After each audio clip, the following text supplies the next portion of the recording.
गो कि आजकल वर्किंग बहुत अच्छी है, वर्किंग रिलेशन आपका देखा है हमने पीपल्स पार्टी का और पीटीआई का।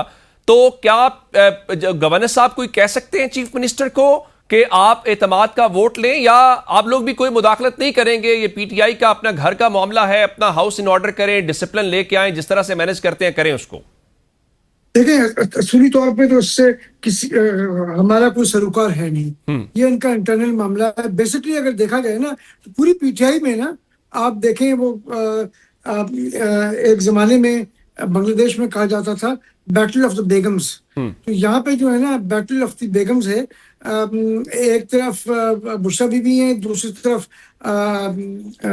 हमशीरा जो हमशीरा हैं, खान साहब की वो हैं। तो बेसिकली इनका वहां से ये चीज शुरू होती है और फिर नीचे आके केपी में भी उसी की रिफ्लेक्शन आपको नजर आती है।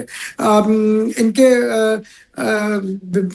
सोहेल अफरीदी साहब के और गंडापुर साहब के अपने ग्रुप्स हैं, उनके आपस के अपने इख्तिलाफात हैं। तो ये इनका इंटरनल मामला, they have to put their house in order और उसके बाद देखें क्या है।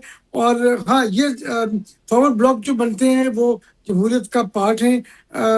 हमेशा फॉरवर्ड ब्लॉक्स बनते हैं, दुनिया भर में बनते हैं।